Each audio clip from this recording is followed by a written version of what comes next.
we are not alone. These are supposed to be some of the most verified images of giants. People who do meditation for 60 days will lengthen their telomeres. Soon we'll get results, and we'll let you know right here on Beyond Belief. Things seem to be changing in the field of ufology. It's going to be a bumpy ride. That's priceless. Isn't that amazing? Tesla wanted free energy, and look what happened to him. Plenty of evidence to show that they're real. The real question is how and why. There were Egyptian hieroglyphs out in the outback of Australia. In Australia. What are the possibilities Mars was inhabited, and these were built? We almost can't duplicate today. These are amazing topics. What if there was something like at Area 51 deep underwater? They were killed by some animal. Believe me, we're just getting started. I'm George Norrie, and we here at Gaia are committed to revealing the truth.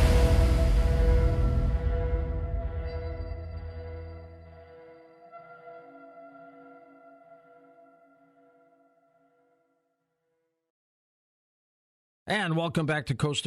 George Norrie with you. Daniel Sheehan, our special guest, back with us. Let me tell you a little bit about Daniel, who holds a unique perspective as special counsel to the 1977 U.S. Congressional Research Service's official report to President Jimmy Carter at the time on the potential existence of extraterrestrial intelligence in the UFO phenomenon.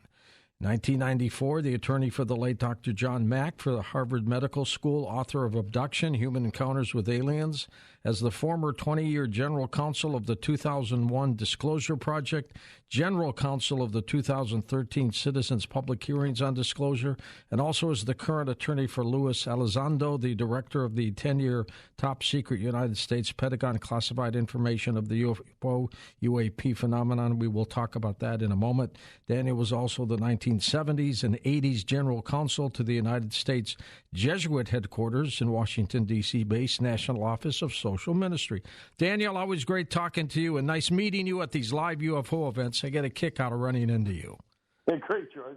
I'll see you again soon. Absolutely. Won't be long. You're going to be at Conscious Life Expo this year? Yes.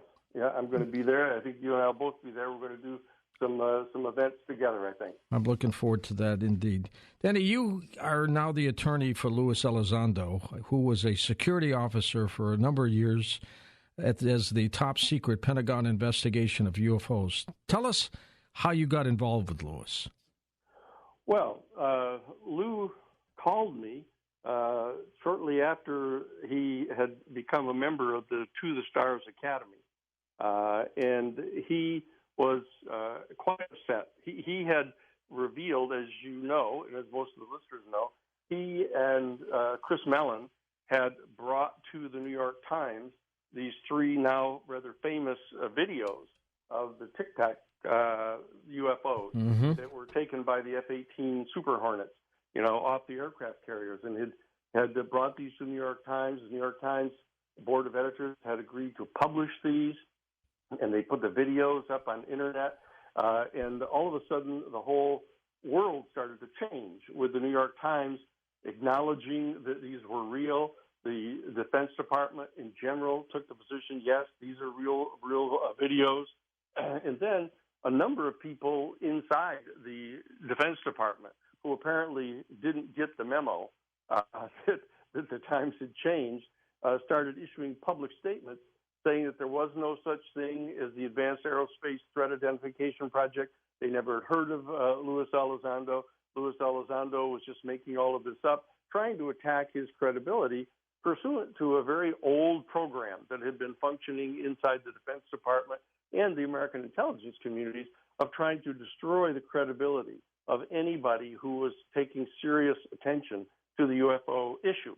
And so Lou was upset about this, not only about the fact that they were attacking him and lying about the existence of the program, but the reason that he had resigned back in 2017 was that he was extremely frustrated about the fact that for 10 years he had been part of this major secret program, and he was still being blocked by all kinds of people in the Defense Department and various intelligence agencies.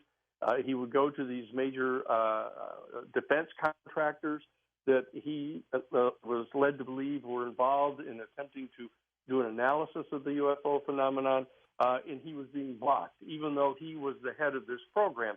And so he attempted to complain up the chain of command to get to the Secretary of Defense,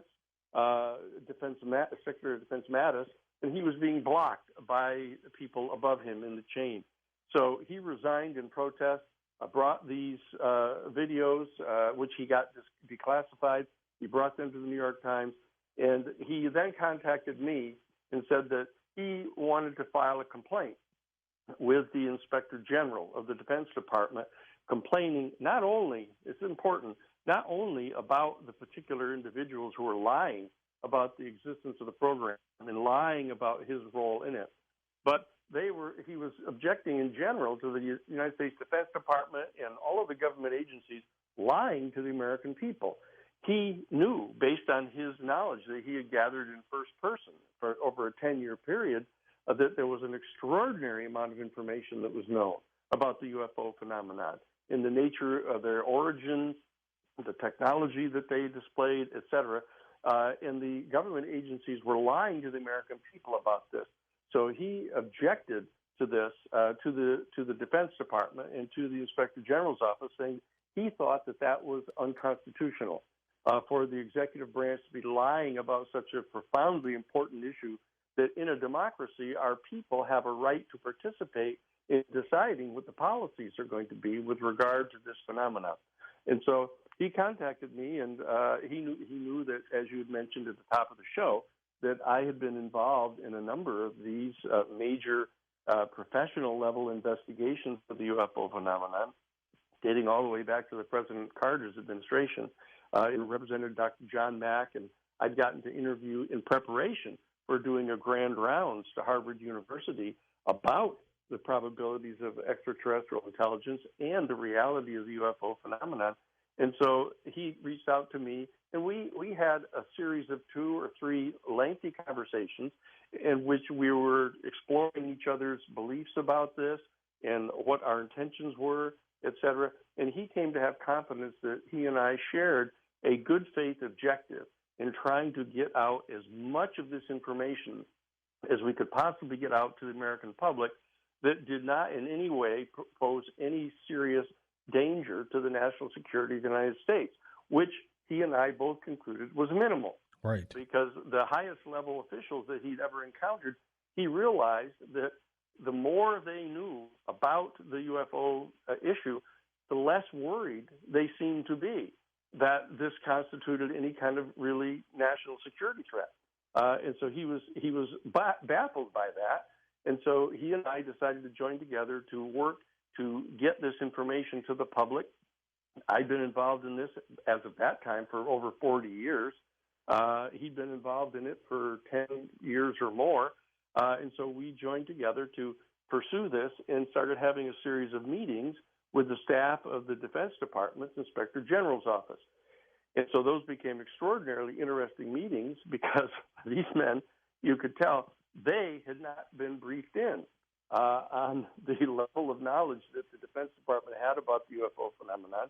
And so that when we got into these meetings with them, these closed-door meetings in the Inspector General's offices, they became totally enthralled about what this information was that Lou had and a lot of the information that I had about this. And we began sharing this information with them and trying to inspire them to participate in an investigation of this. And they began a major official evaluation. The United States Defense Department began the day we filed this official complaint. That very afternoon, they announced that they were going to be conducting a major evaluation of the procedures and history of the relationship of the Defense Department agencies and military services with this issue of the UFO phenomenon. And so that they adopted this new term called UAP, an identified aerial phenomenon. And then they realized that from the data they were getting, and we'll be able to talk more about this as we proceed tonight, that these UFOs were appearing not only in the atmosphere, so it was a lot more than unidentified aerial phenomenon, these vehicles were also functioning under the ocean. They would come down from over 80,000 feet down to the very surface of the sea in 0.7 of a second, and then they would come to a complete abrupt stop, generating something like 600 Gs that would basically turn any human being into soup that was inside the vehicle, but also totally dismembering any vehicle that we knew about. And then they would go underwater, and they would proceed at hundreds of miles an hour under the water. With their lights on, because some Navy crewmen have seen lights under the water. That's right. Well, not only that, but they track them on radar under the water. So that these are what they call transmedium vehicles. It sounds a little mystical, but it's really just that they function in outer space, they function in our airspace where we have atmospheric pressure, and they function under the surface of the oceans. And so they began this major. They kept insisting this is not an investigation, but it's an evaluation, and they were conducting an investigation in response to our complaint. Lou Elizondo's and I had drafted this complaint and filed it with them. And so we began, this series of extremely interesting conversations with the Inspector General's office. Were they open to you, Daniel? Oh, yes. It was. They didn't quite know what to do about it at the beginning. They were perfectly aware because the people that were in the Inspector General's office were career officers in the military from one branch or another. And they realized that from their entire career, this was a subject that was just not a career builder to be interested in the UFO issue, because this protocol had been operational to try to destroy the credibility, the reputation, and the career of anybody who tried to press into this area to start to secure information about what our government knew about this. So these guys had gotten that memo that they're not supposed to be involved in this. So when we sat down and started explaining the information to them, that Lou would give them the names of people that he had talked to that had direct encounters with the vehicles. I was sharing direct information of people that I had talked to in the first person that knew about the technology that we were exploring with them. I laid all this out, and we just kept giving them name after name, telephone numbers, email contact numbers for all these people. And it was clear they became convinced very soon that we were in absolute, total good faith. Danny, so you and Luis ended up filing the second complaint. What was that for? Well, what happened, George, is that after the complaint that we lodged at the Defense Department, the Defense Department not only began this major evaluation of all the different military services and agencies inside the Defense Department, but it also fired a number of individual people that had been lying about this program. And so Lou, who had resigned from the Advanced Aerospace Threat Identification Program, was hired by a private contractor and ended up becoming the chief advisor on the UFO phenomenon to the United States Space Force. And he was in that position for a number of months. And the process began again with people inside the intelligence community coming forward and trying to generate a resistance to the program of revealing information about the UFOs. And so he said that, look, we're going to file a complaint with the Inspector General of the intelligence community as well, so that this other staff can get on board, because this history of attacking citizens who are trying to get to the bottom of this UFO issue has been going on from not only the Defense Department, but from also the intelligence community. And so now he brought this additional complaint to the Inspector General of the intelligence community. And in this one, we emphasized the fact that there was this general problem of the continuation of the lying about this program, that they kept on pretending that they didn't know, that they were engaged in this kind of modified hangout position, and that we began having meetings with people over on the Hill in the United States Senate, the Intelligence Committee, the Defense Committees, over with the House representatives and the Senate. And the members of the Senate and House started getting upset about the fact that they were being excluded from this information. And so we began to work together to try to get a special bill passed, which was focused initially inside the Senate Intelligence Committee, because we had the support both of the Mark Warner, who was the Democratic chairman of the Intelligence Committee in the Senate, but also Marco Rubio, who was the Republican leader of the staff in the members of the Senate Intelligence Committee. And so that we had this unique bipartisan support for getting information to the Congress, extracting it from the Defense Department and from the intelligence community. And so we began to put the pressure on inside the Congress. And so what happened is the intelligence community, Inspector General, then began looking into this to try to determine what it is that had been going on, what was the history of this, because a lot of the people that were in the intelligence community now, are of a whole different generation than those members of the intelligence community and the Defense Department that began this program of obfuscating and lying and covering up and attacking citizens who were trying to get to the bottom of this. So there was an effort to try to have a whole new generation of people come forward. And so that the intelligence community's Inspector General is now engaged in exploring what's going on and has been dialoguing with people in the United States Senate Intelligence Committee. And we've now come together, and to everyone's, I think most citizens' astonishment, but they don't know much about it yet, that the United States Congress has passed a new law, a law, Section 703 of the National Intelligence Authorization Act, that has just been passed on December 23rd of this year, December 23rd of 2022, passed a law commanding the Secretary of Defense and the Director of National Intelligence to stand up a brand new office, the Joint Project Office, that is now going to be joined together by the Defense Department and the intelligence community to demand that office be given all of the information that every single military agency and every military service, every intelligence community agency, and every private military contractor has ever had in their possession, all the way back to 1947, very specific year, all the way back to January of 1947, they are now commanded to turn over this information to the Joint Project Office that's going to be run by the Defense Department and the Director of National Intelligence. You might get to read the Roswell papers, huh? Absolutely right.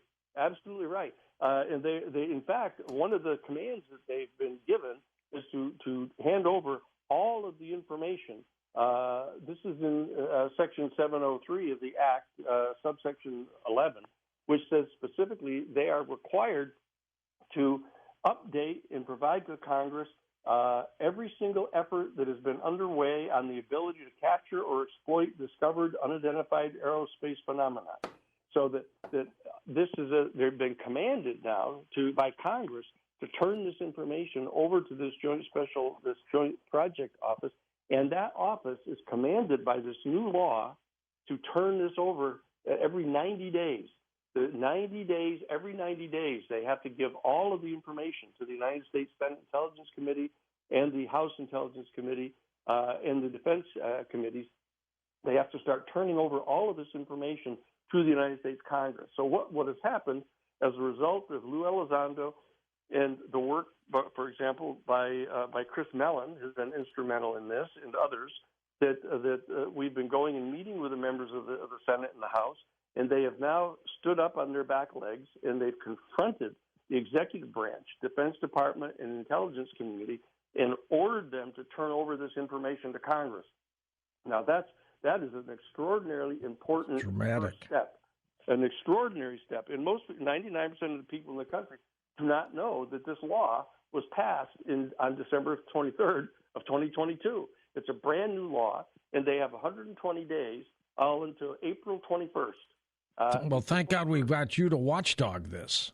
That's right. Well, that's what we're doing now. That we're in the process of setting up a unique 501c3 public interest organization like you might call it the UFO C3, is being set up now to watchdog this whole process, to monitor what's going on at the United States Senate Intelligence Community or Intelligence Committee, and to make sure that they're enforcing this law, making sure that the Defense Department military services are turning this information over, that the CIA and the DIA and also the National Geospatial Intelligence Center, which most people don't even know what that is. It's a special intelligence center that has been functioning for a long time now, gathering. This is where the Roswell information resides right now. Is it the National Global Intelligence the Global Geospatial Intelligence Agency has that information, and I know this because I talked directly to the head of the Central Intelligence Agency program that has developed the special surveillance mechanisms to surveil the presence of UFOs in our atmosphere. And so I know that this is going on now. And so they know I know. And so the setting up of this 501c3, we're going to try to assemble all the information that we can get from all the different UFO agencies and the UFO citizens groups, et cetera, and make sure that the members of the United States Senate Intelligence Committee and the House Intelligence Committee have this information, so they can't pretend that they don't have it. And it isn't going to do any good to say, oh, there's a documentary film that has interviewed these people, because they can say, well, we never happened to see it. But right. For example, you remember when the hearing was had, the House committee brought in front of them two people from the executive branch who pretended they didn't even know that a UFO had appeared over our Minuteman nuclear sites and shut down our nuclear missiles. They said, oh, we've never even heard of that. So we can't allow them to get away with that. We've got to set up a 501c3 watchdog citizens group that is going to be monitoring the conduct of the intelligence committees, the conduct of the intelligence community and the defense agencies to turn this information over to Congress. That's one of the first steps. And then we're going to start putting the pressure on Congress to turn as much of this information as possible over to the American public in a systematic way, so that we can, through this 501c3, through the UFO C3, we can start to prepare our human family for direct contact with extraterrestrial civilization. That is going to be our job. What got you involved in this, Danny, in the first place, years ago? Well, it was in 1976, right after President Carter was elected. As people know, President Carter had seen a UFO back when he was governor of Georgia.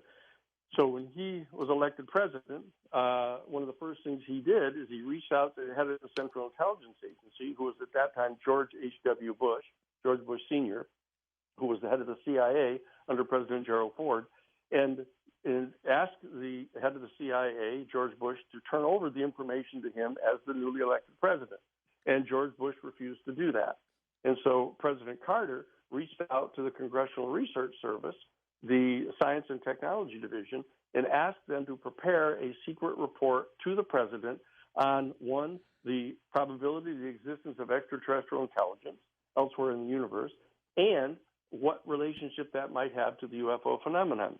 And I was contacted because I was general counsel at the United States Jesuit headquarters in their National Social Ministry office, and I was contacted by Marcia Smith, who was the head of the Congressional Research Service, Science and Technology Division, and she asked if I would become special counsel to that committee, that special task force, to find out what the Catholic Church and the Vatican archives knew about the UFO phenomenon. So I came on in that particular capacity to do that work. I ended up being designated to brief the top 50 scientists at the Jet Propulsion Laboratory at the SETI program out in Pasadena on the theological implications of contact with an extraterrestrial civilization. I brought the motion to the Washington Interreligious Staff Council, the head of the 54 major religious denominations in the country, to get them to set up a task force to try to get out ahead of this thing, to start preparing our human family for the realization that we are not, in fact, at the apex of the pyramid of all conscious life in the universe, and that this is going to be an extraordinarily important point in our history of our human family to come to grips with where we fit in to the order of our entire galaxy. You know, that it isn't life just on one planet. I mean, really seriously, imagine we live at a time where a substantial portion of people are told by the authorities that we are the only sentient species in the entire universe.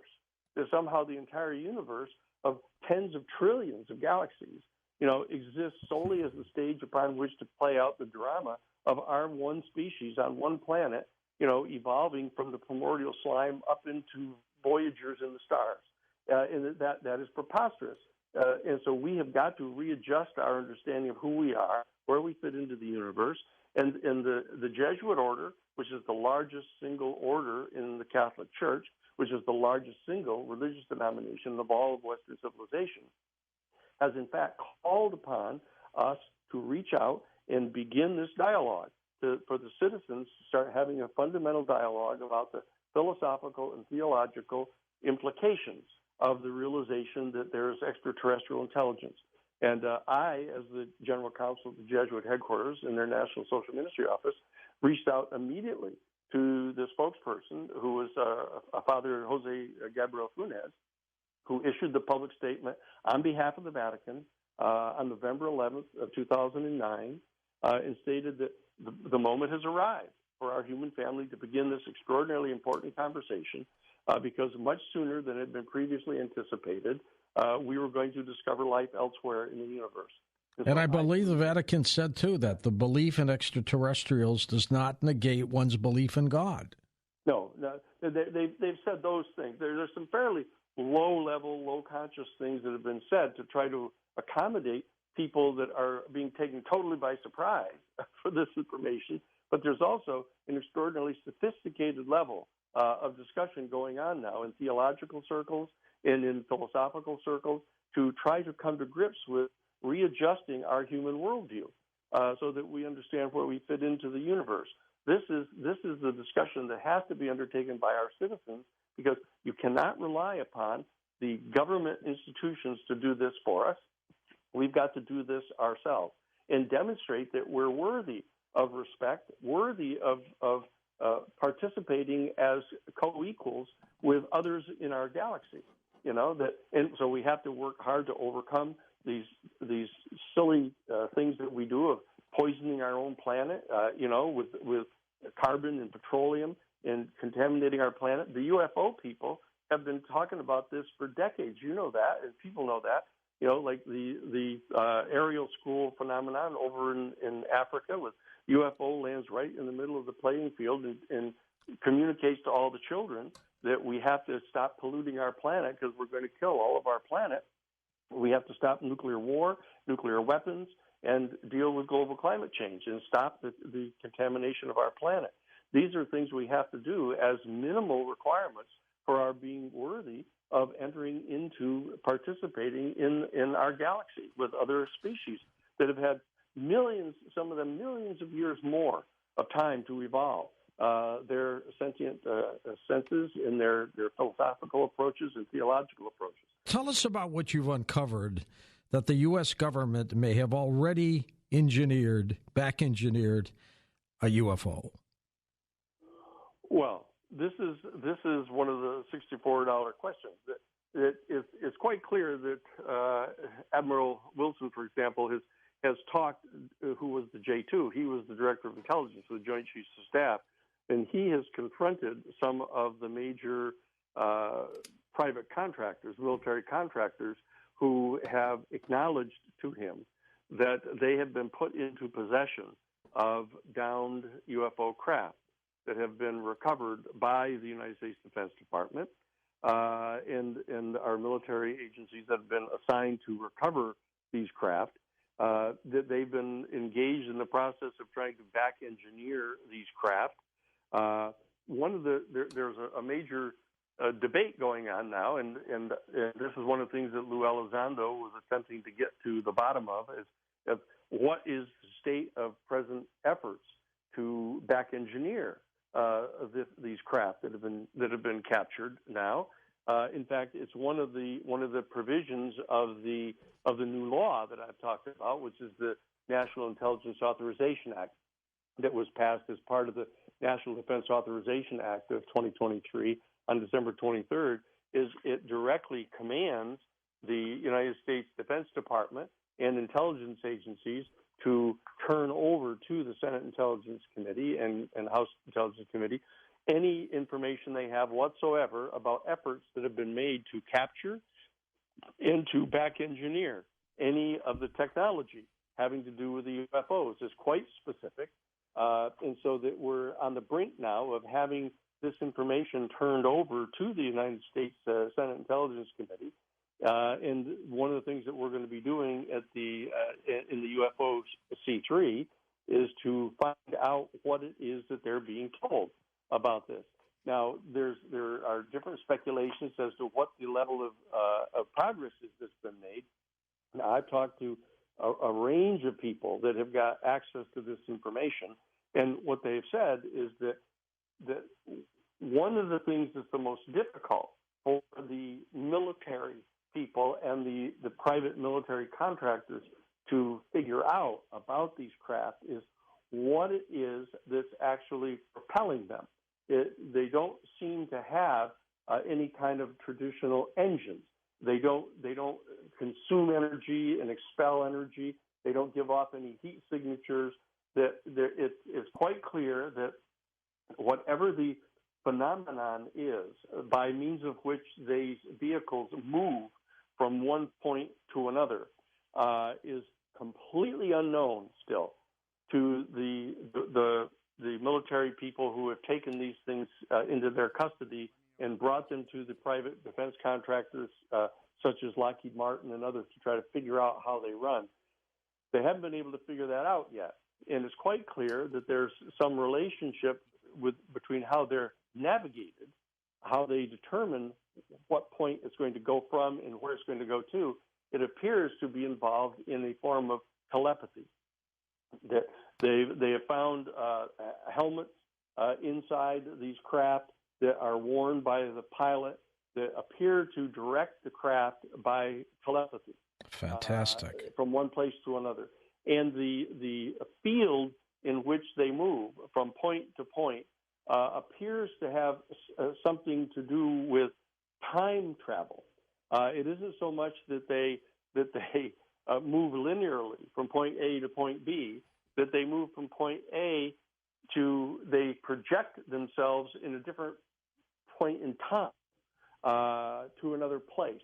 And this is baffling them because our scientists are working linearly from what it is we know at the present time, trying to increase little bits of information that we have from the point of view of what we already know, and we can't quite get there. There's clearly some huge gap between what it is that we know as of now and what it is that the pilots and the intelligence behind these craft know about. And so that people have speculated that, if, for example, there's a particular group of people who speculate that, not only have we captured these, which we have, and recovered them, which we have, but somehow we've been successful in mastering what their propulsion system is and their navigation system is. And what they've then done is they've extrapolated into saying that not only that, but that virtually all, or at least the vast majority of the sightings of UFOs that have been seen in the last 20 years are really United States created knockoffs of these UFOs, and that they're being flown around by United States military personnel, and that they've even gone further in their theories that this is part of some major false flag operation where the United States Defense Department and intelligence community is attempting to frighten the public into believing that we're under assault, under surveillance by an extraterrestrial civilization, and therefore justify some massive increase in the military budget so that they can develop weapon systems and surveillance systems to discover these people. That I don't believe any of that stuff to be true. You represented the late John Mack, the psychiatrist from Harvard who investigated abductions and cases. I know there's some things you can't say because of the attorney-client privilege, but what did you think of him? Oh, John was amazing. That John was such a moderate even kind of conservative kind of guy. Came from a conservative family, background of doctors, and he was directed to do the examinations of a number of high-level military officials who had been sent to him because they had insisted upon reporting UFO sightings, and they were ordered to go get a psychiatric exam. It was asserted, well, we want you to appear to be credible, so we want to have you get a really professional psychiatric exam so that we can argue that you're completely stable and you're making these arguments. But the reality is that was part of that previous program of deterring anybody from reporting these things. But exactly. when John did the analysis of a number of these high-level military people that had been sent to him, he said to me, I was surprised. I found that these guys were completely within normal parameters of normal psychology of people. He said, and yet they were absolutely certain that they had seen these UFOs and that they were trying to report them, and they were being pushed back, and they were very frustrated about this. And so that was what actually got him interested in this whole subject. And so a friend of his, a friend of the family, actually, was Bud Hopkins. The Hopkins family were friends with the John Mack's family. And so Bud Hopkins said, look, I've got some other people who are very, very credible people over and above, military officials. I got law enforcement officers and librarians. And Bud was a giant. I miss him. Yeah, that's right. And so John began to go through this process of interviewing these people, and he wasn't hypnotizing them. He never engaged in hypnosis. He used this thing called holotropic breathing, which was Stanislav Grof and his wife had developed this deep breathing. It's almost kind of a form of meditation that enables people to relax and calm down the jittery mind so that they can recall things that they wouldn't normally recall. And he began to start developing an entire pattern of information that these people were talking about. He got so astonished by this whole thing that he actually prepared a professional piece to submit to the New England Journal of Medicine in Massachusetts, and gave it to them to have them to publish this, and they refused to publish it. And so he got upset about this, and he ended up going to a publisher because he was a Pulitzer Prize-winning author. He had written the definitive psychological study of T.E. Lawrence of Arabia. Yeah. He was a professional psychiatrist. And so he published the book, and then he was dragged in front of a rump faculty committee at Harvard University, and they began to sort of excoriate him for undermining the public reputation of Harvard University. And I represented him in front of that committee, and Arnold Relman, who was the editor-in-chief of the New England Journal of Medicine, who'd refused to publish the article, was actually chairing that committee. And when I confronted him and said, "Oh no, wait a second. What is it you're really trying to do here? Are you is there any likelihood that this committee, whatever your nature is here, is going to be asking questions and want to know about, number one, whether extraterrestrial intelligence exists, and two, whether or not at least some of these sightings of UFOs might actually be vehicles from an extraterrestrial civilization?" And Arnold Relman said to me, he said, "Well, absolutely, we're going to be looking into that, and it's totally ridiculous to think that either one of those things is true." That's what he said. And so I said, "Well, I think that I should tell you, to be candid here, that Dr. Mack and I just spent the weekend with Lawrence Rockefeller, and Mr. Rockefeller has agreed to finance an entire grand rounds here at Harvard University. And we're going to bring witnesses to you, that we got the head of the investigation, the Federal Aviation Agency, we've got military officials, we've got, all kinds of people we're going to bring to Harvard University. We're going to put them under oath, and we're going to present the evidence to you." And the lawyer for Harvard University jumped to her feet, and she said, "Absolutely not. Objection, right? We're not going to have this procedure turn into some kind of a circus," she said. And so we agreed to put the grand rounds on. They finally gave in, and they left him alone. And John went on to establish this thing called the Project for Extraordinary Experience Research, the peer group. I became legal counsel to the peer group, and I got to meet dozens and dozens of people who have had these rather extraordinary experiences, not only of seeing UFO craft, but having face-to-face encounters with the occupants of the UFO craft. Amazing. What do you think of these people, Daniel? Well, they vary, of course, George. I mean, you have some people that are unfortunately kind of emotionally unstable, and they're into kind of fantasizing about this because they want to have some kind of notoriety. There are others that are just flat lying. They're just kind of charlatans, a few of them. But the fact of the matter is a substantial number of them, are absolutely credible people. I've spent 50 years of doing trial law and have interrogated thousands of people, and I know a credible witness when I find one, because I'm in the business of putting them on the stand in front of juries and convincing juries that they're telling the truth. And so I know positively that a number of these people are totally credible. And so what John and I began to do is to gather the information from the most credible of all of these different witnesses.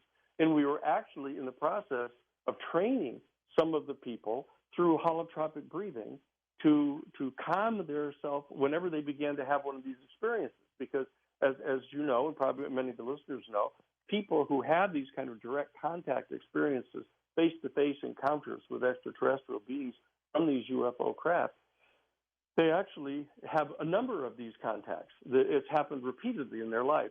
And so what we did is we were picking some people and helping to train them.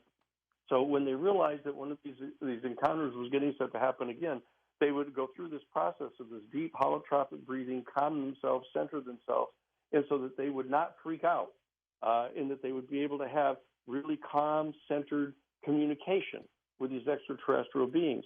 And so we were in the process at that time, John and I, of trying to establish a new paradigm institute that was going to be able to develop a diplomatic corps that was actually going to be able to have ongoing centered conversations with these beings to develop sort of a citizen diplomacy process that was going on.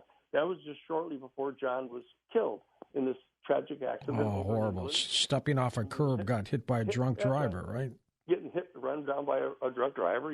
We investigated. Danny, his son, called me within the hour of finding out about it. We put investigators on it. We found out who the guy was. We got him arrested. There wasn't any doubt about the fact that it was an accident, a stupid accident that happened. But the bottom line is that John and I were involved in this process of trying to handle this in a completely professional and responsible way, just exactly like the UFO 501c3 that we're going to be establishing, this institute. This has to be done totally professionally. A lot of work has been done by citizens groups that we all know, from MUFON to a lot of the other APRO and the other groups that have had for the years, down through the years. What we have to do is consolidate all of this information and set up a process by means of which we deliver this information to the Senate Intelligence Committee and the House Intelligence Committee and the other members of Congress, so that we can have this to have this process succeed.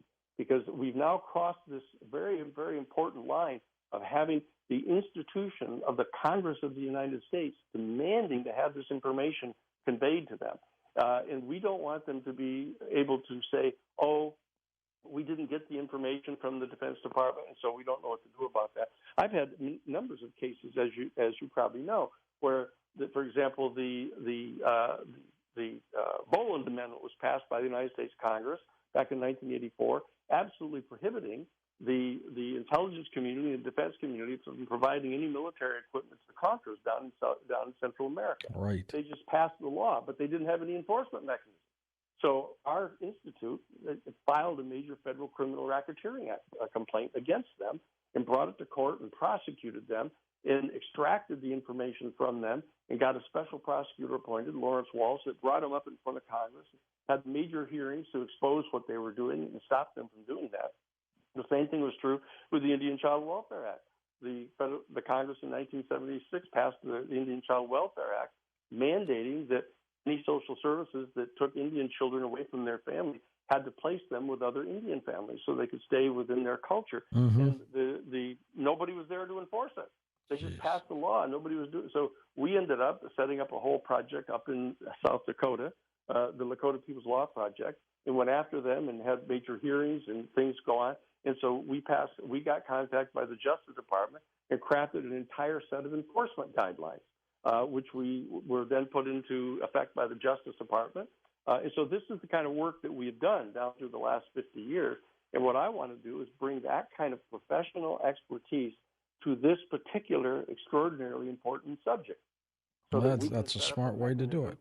For getting this information conveyed in an official format to the United States Intelligence Committee of the Congress, into the House of Representatives and the Senate, make sure we know they know, and then make sure that they follow up on this information and demand that the Defense Department agencies and the intelligence communities turn over the information which they know that they've got relating to these incidents that we have.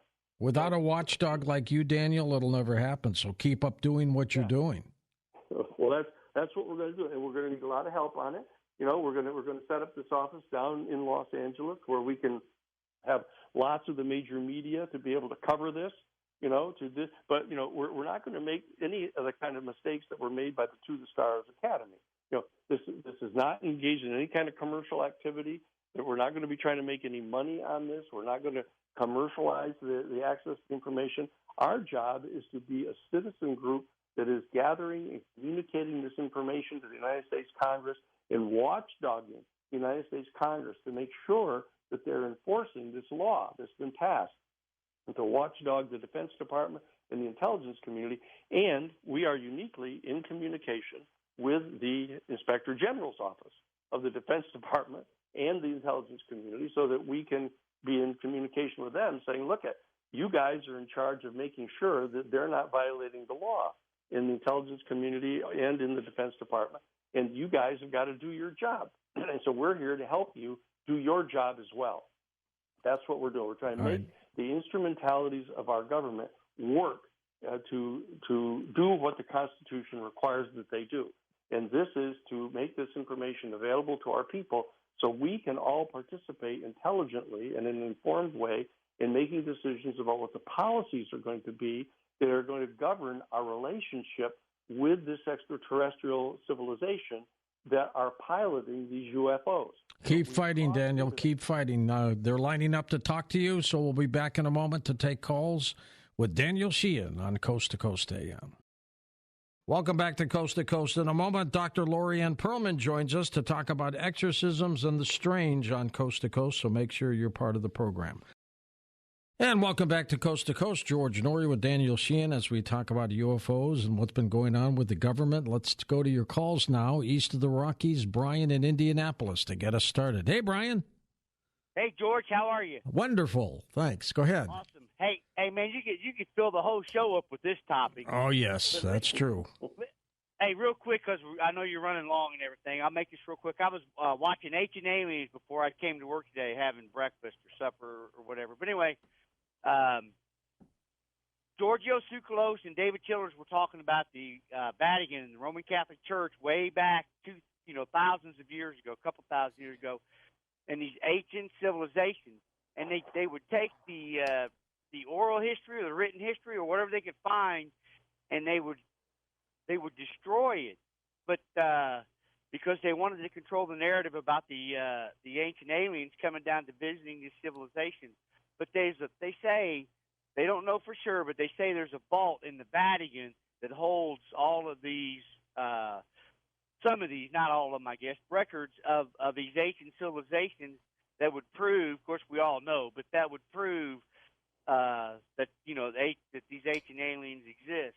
But I'm just what I'm getting at is that how the federal government, our government, and the church, even way back then, church was all powerful back then, held sway over the people, didn't want them to know about that. I just want to know what Daniel thought about that.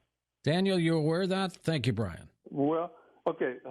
Let me say this about I've talked with the people that started the Ancient Aliens series, and a lot of them have quit because they're concerned, because the operative thesis that's going on all the time with the ancient aliens is that, well, some ancient alien thinkers believe the following or suspect the following, and then what they do is they just extrapolate out on some big, long kind of speculation that goes on. I'm one of the few people you'll ever talk to that has sat down and talked with Johann Hicks, who's the head of the archives of the Vatican.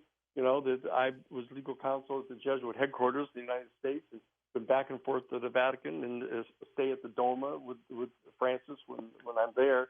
And the fact of the matter is, I have no doubt whatsoever that they have information in the Vatican archives about the different information about UFOs. The Jesuits, as you know, serve as primarily the intelligence operation for the Vatican. And so I know that I was trying to get at this information, as I talked about at the top of the show back in 1977, to be able to provide to the study that we were doing for President Carter. And I was not allowed to have it at that point. But I've gone to, after the Vatican issued his statement that I referred to on November 11th of 2009, I flew directly to talk with Father Jose Gabriel Funes, who was the director of the Vatican Observatory. Did you ever talk to Balducci when he was alive? No, Balducci was not at a very high level at all. Okay.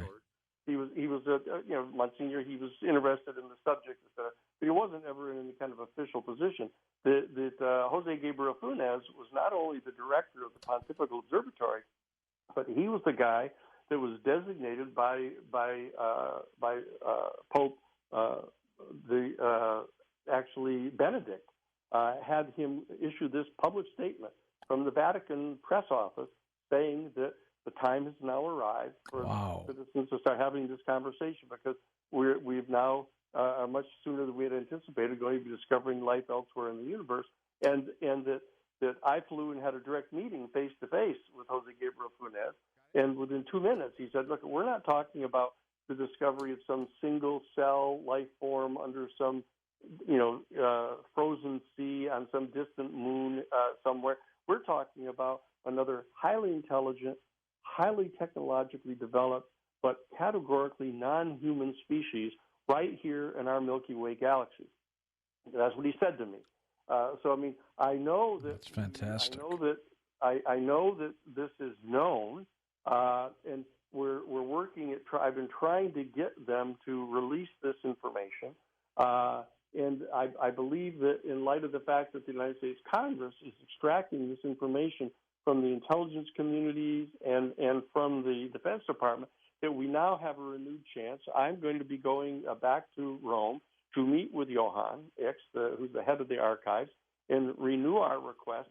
If I can, through our UFO C3, the new 501c3 office that we're setting up, if I can establish an adequate ongoing relationship with the Senate Intelligence Committee and providing information to them and being able to get information from them that they believe is appropriate for being released to the public, that can help lever my opportunity to go back and meet with Johann X and get him to start transferring some of this information through us to the Senate Intelligence Committee.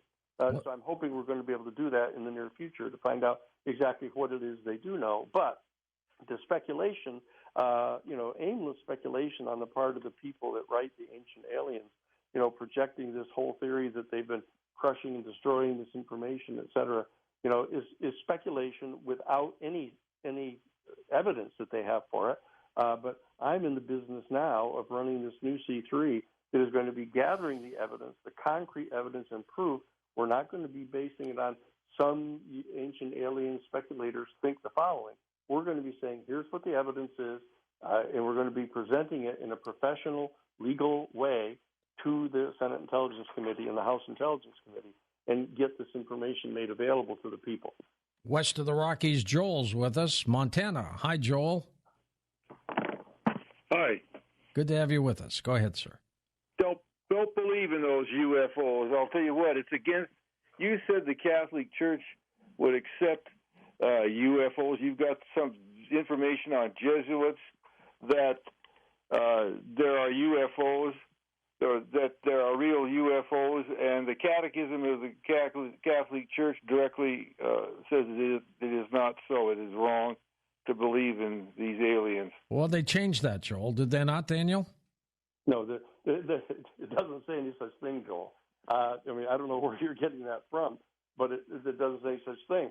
There's not a single line in the catechisms anywhere that says that it's not appropriate for believing in UFOs. That's just aimless, speculation on people's part. It's just not true.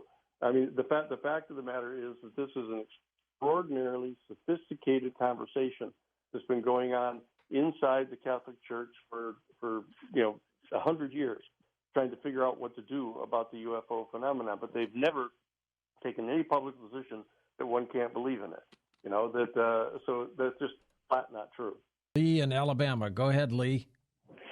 George, I wanted to ask your guest if he knew anything about the UFO that allegedly crashed in South America in 1996, and a couple of the occupants were captured and died, and supposedly the U.S. gathered up the aircraft. All right. Do you know about that case, Daniel? Oh, yes. Oh, yes. No, that the United States Central Intelligence Agency and the DIA, the Defense Intelligence Agency, and others have been ubiquitous, basically, in any areas other than China and the Soviet Union, wherever one of these vehicles has crashed, of dispatching a team to go there and recover this equipment. This event that took place down in '96 is one of those incidents. That there have been a number of them in South America at different times that have occurred, where the United States has seized the equipment. I know of another one that happened in Ecuador, where they moved in and seized the evidence of a major underground base that they had there. So these are the kind of things that we have to be extremely professional about, of gathering the evidence, gathering the witnesses, putting this stuff together, and communicating it to the Intelligence Committee, that we've got to do this. Now, a lot of people with totally good faith reasons say, wait a second, what good does it do just to tell the Intelligence Committee of the Congress? That isn't necessarily getting the information out to the American public right away. I agree. I understand that. But this is the next step that needs to be taken.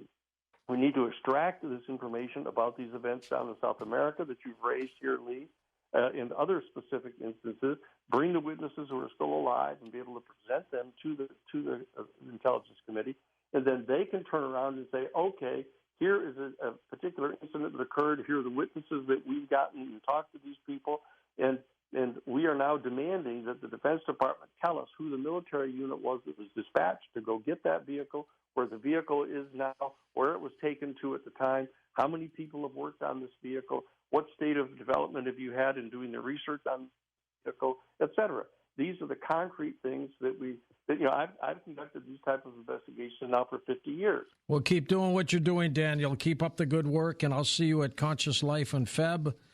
We'll talk about that as we get closer to that time period. Daniel Sheehan with his website linked up at coasttocoastam.com. The Coast mobile app is now available for download on iPhones and Android devices. You can become an insider directly through this app. This is a great option for our international listeners, and new users will also receive a free 2-week trial.